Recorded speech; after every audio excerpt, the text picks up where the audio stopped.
Assalamu alaikum everyone, and welcome to the Muslim Game Changers podcast, where we bring you inspiring stories from the best and brightest of the Muslim world.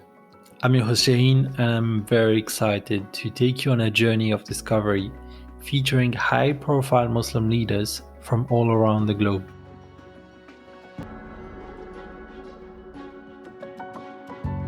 Assalamu alaikum everyone, and welcome to another episode of your favorite podcast. Today, let us fly again in the Middle East with Eyad Halwani, our brother based in Saudi Arabia. Eyad is a computer engineer dedicated to achieving excellence in his field. He's just started his career but has achieved great success, including his pivotal role in overseeing cybersecurity during a major control systems upgrade. He has recently earned the GISP, which stands for Global Industrial Cybersecurity Professional Certification. Super honored and grateful to have Eyad with us today. Assalamu alaikum Eyad, how are you doing today? Wa alaikum assalam, Shaheen. I want to thank you for giving me this opportunity to be at this episode today. And I hope that it would be of great benefit for our listeners. Thank you so much. Super grateful, Eyad, for your energy and for you accepting to partake in this project. Really super grateful. Let's begin by discussing some of the basic. Can you share with us, brother, please, where were you born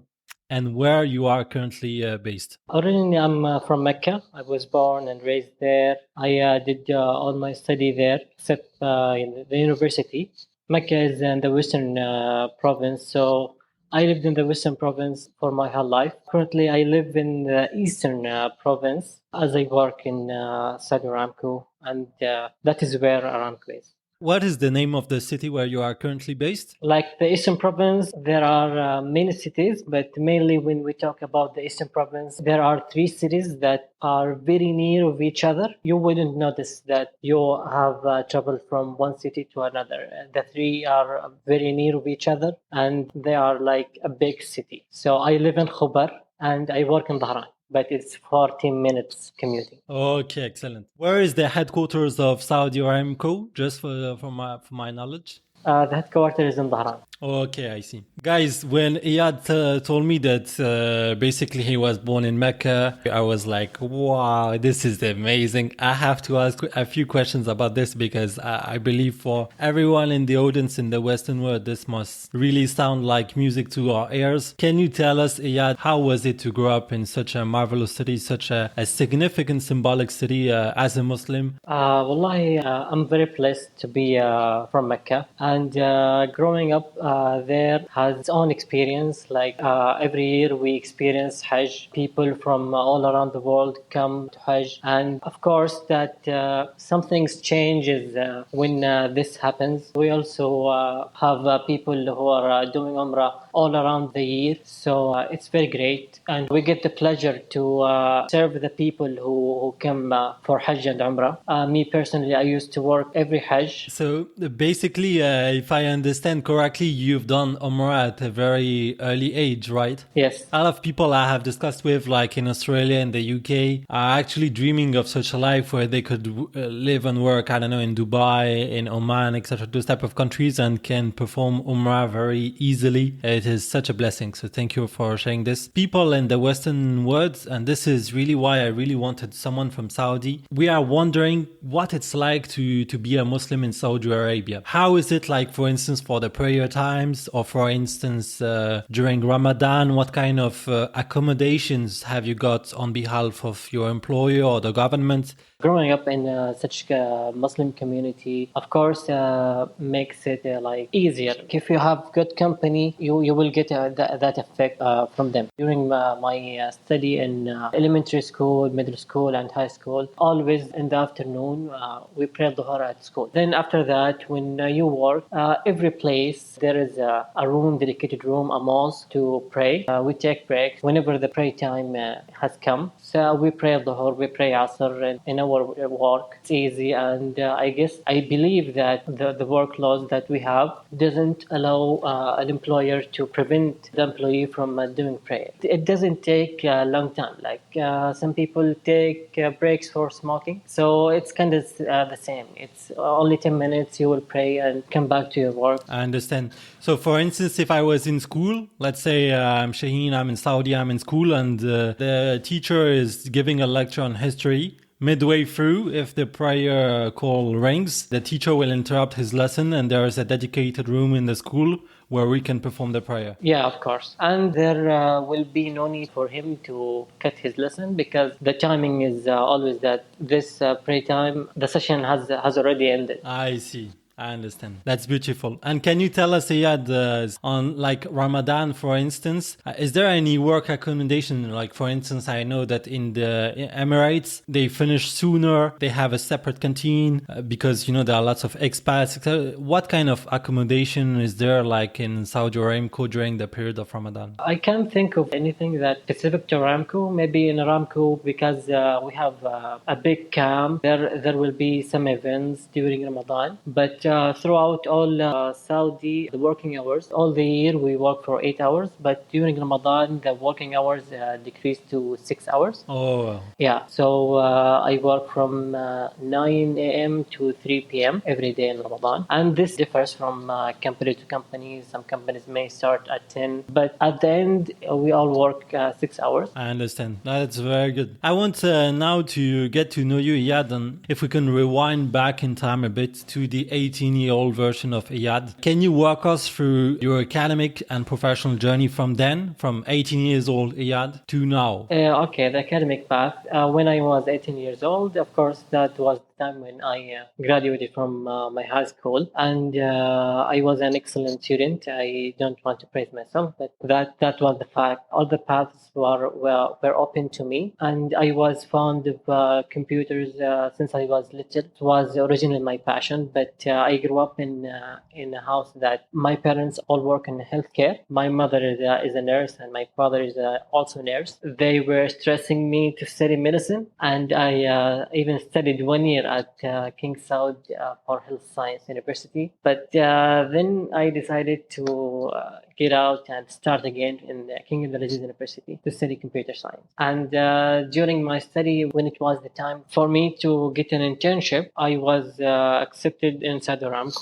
So I had my internship there with the cybersecurity department, and that was my start in the cybersecurity field. Yeah, because in computer science there are many paths that you can take. You can follow a career in artificial intelligence and data science. It was my fate to get an internship at the information security department. So I took this path and I continued.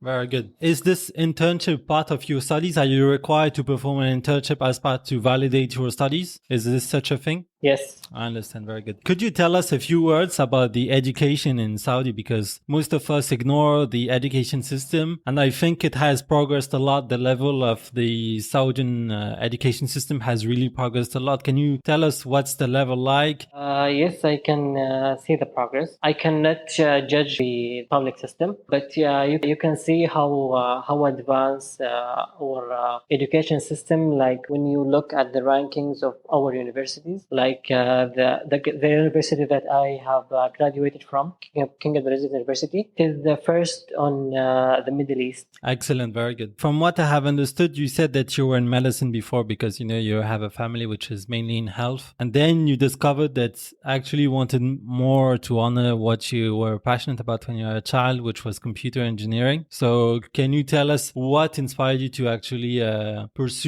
make it your job, pursue a career in computer engineering? I couldn't see myself in medicine, and I couldn't see myself studying for 7 years, then study another 3 years. In addition to that, I don't like to see blood. It's many reasons that led me to pursue my passion at computer. Like I was even before I go to university, I was trying to learn programming, and so I just continued with what I love. Okay, so now if I understand correctly your profile, so because computer engineering and cybersecurity are two different fields, but which one do you relate to most? And do you feel like you want to take your career more towards cybersecurity? Is this such a thing? Let's remember that I have studied computer science, and when you study computer science, you get the chance to discover many aspects of computer disciplines. Like we study artificial intelligence, we study database, we study cybersecurity. Of course, the major computer engineering differs from computer science. That computer engineering focuses more on hardware, and it is near studying electrical engineering. So I didn't continue at a thing that is far from my original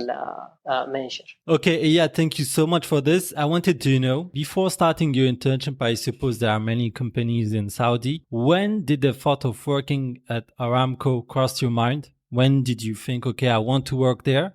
And how did you plan to make this objective come true? I first had the idea that I want to work there after I have started my internship, because it was a very great work environment and a very great experience. The team I have worked with knows what they are doing. They were very professional and very strong at the field of cybersecurity. Some of them were very strong in networks. I saw that Saudi Aramco deals with the employee as a professional. They don't use fingerprints like for taking attendance. Your work starts at 7. They suppose that you will start at 7. And there is a trust between you and the company. Excellent. If you had one piece of advice that you would want to give someone who would want to start in computer engineering, what would be that advice? What would you want to have heard when you were younger? The one piece of advice that I would give someone who wants to succeed in this field is that he needs to have discipline, because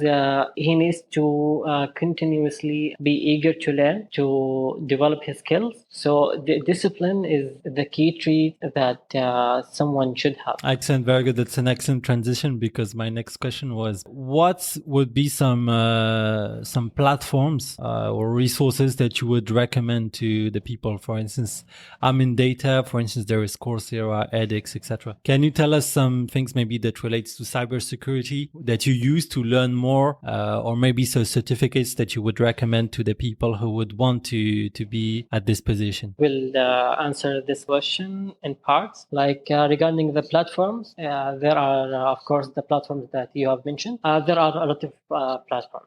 Coursera, Udemy, Udacity, there are a lot. But I want to stress in the point of discipline, because this is the most important. You don't have to go to all of these platforms. If you want to learn, you can learn for free on YouTube. Everything that you need to learn in the field of computer or cybersecurity, you can find it for free on YouTube. But you have discipline to continue and finish that course to grow your skills. And then if we will want to talk about certificate, if someone is interested in the field of cybersecurity, depends very much on networks. So I would recommend to start studying and preparing to get CCNA, Cisco CCNA. There are similar certificates also, like there was one for CompTIA Network Plus, but CCNA, it is more, the demand on CCNA in the job market is higher.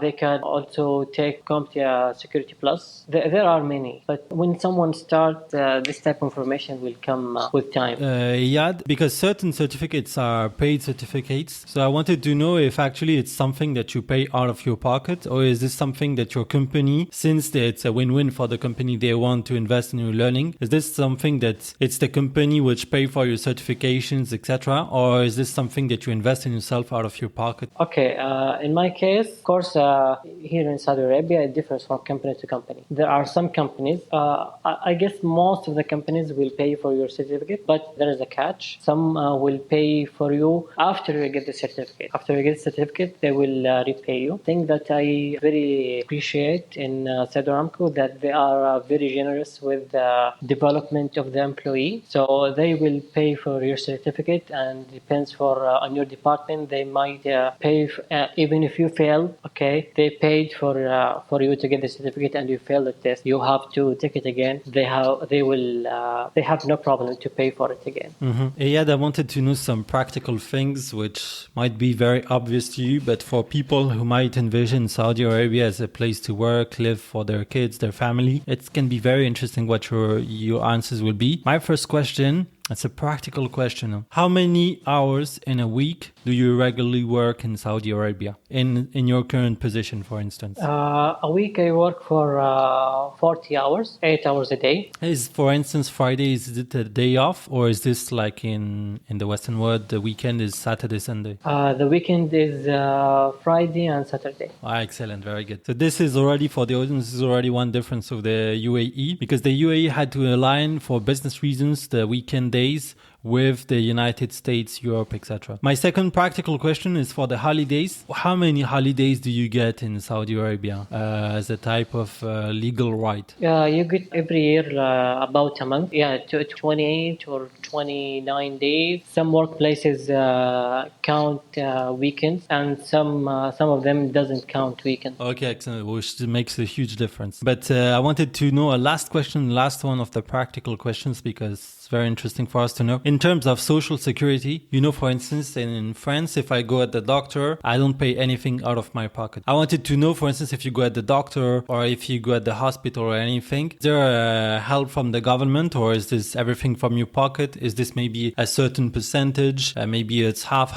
I don't know. Can you walk us through this? Of course, there is free healthcare for everyone, and I guess expat foreigners may pay very small fees. And of course, if you work, every company will provide you with insurance. So most people use this insurance or go to the government hospitals. Excellent. So this is quite similar to Europe. It's very good. Coming back to the corporate world, the Aramco interview process must be considered quite difficult, I think, since it's the biggest company in Saudi. What do you think are the most important qualities Aramco values in candidates when people are applying, for instance, for your position? What did you think made the difference? The quality that they look for mostly is flexibility, like a person who doesn't mind go and work in remote areas, because it's an oil and gas company. So sometimes they need to work at the middle of the desert. Sometimes they need to work offshore in harsh environments. So I guess this is the quality that they value the most. Excellent, very good. Maybe you can tell us about this impactful project that you did. I don't know if it's the biggest, where you said that there was a major control systems upgrade. Can you tell us more about this project so that people might envision what is like a major cybersecurity project? Can you tell us what you did? What was your added value in this project? For people who are not familiar with the field of industrial control systems, these systems are rarely get upgraded. These systems are intended to be functioning for 20 years, 30 years.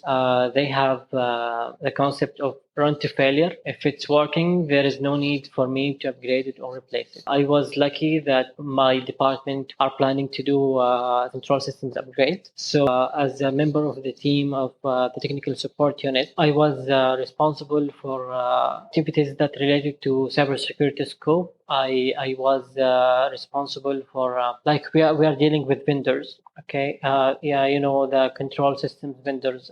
There are many for Siemens, Schneider. So I was responsible to give them our expectations, Saudi Aramco expectations of this project. I am responsible of complying with our standards. I will do assessments. I will check. I'm responsible about that. This system, when it gets commissioned, it is complied with all the cybersecurity standards that we have. I understand. Yeah, and it's true that these companies are very good in their domain. Siemens, Schneider, they are very recognized in this domain. For people who might not have a precise idea of what you do, if you could describe the typical typical day, let's say, working as an industrial computer engineer at Aramco? How would you describe to this person what you do in a day? One of the good things at my job that there is not much routine because one day will pass regularly. Like I will go to my office at 7. I will get out at 3:30. I go to my house. Other days I will have planned activities in other plants. We have many, like maybe in Jubail and Hassa. These are cities in the eastern province. So I might have activity to go there to maybe to update the firewall, to update switches firmware, to change some configuration to be compliant with the cybersecurity standard we have. Some days at the middle of the day, maybe a site will contact us that they have a technical issue, they lost signal, they lost communication with the field. So we will have to go there and check what is the problem.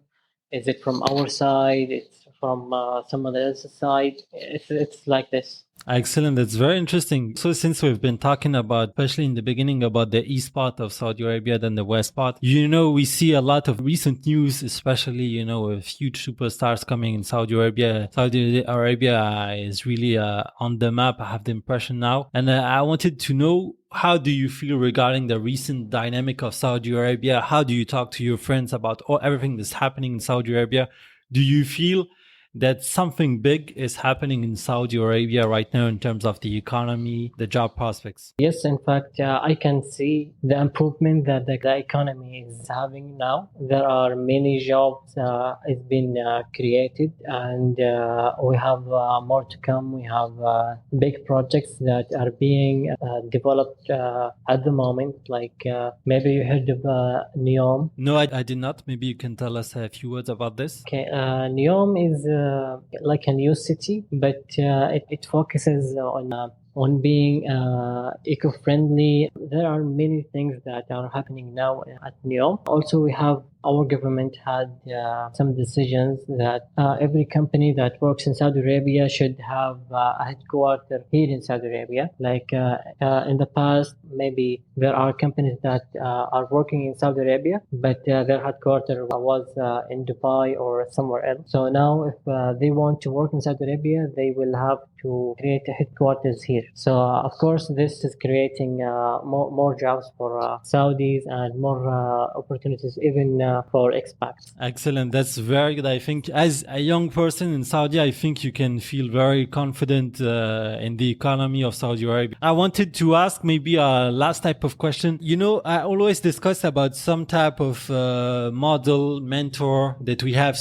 I know that it's something which we have more in North America, where we tell ourselves, okay, this is somebody that inspires me, etc., in this field or anything. Do you have such a mentor or someone, maybe an older brother or something that inspired you to arrive to where you are today? Or maybe it's a spiritual one. Can you tell us if you have any such mentor that has pushed you to, be a better Eyad every day? The first person comes to my mind in my field. When I had my internship, I had a very good supervisor. Benefited so much from that experience. Even after I left Saudi Aramco, I went to Mecca and continued my studies. He was always sending me when anything in cybersecurity, beneficial in cybersecurity, like he saw new courses, he saw new opportunities, job, he will send me. And till day I contacted him. If I have question, I will ask him. He was the first person that I contacted when I got the job offer at Saudi Aramco. So yes. That's very good. Eyad, what can we wish you for the future? What's your objective? What can we wish you for the future? My next objective that I want to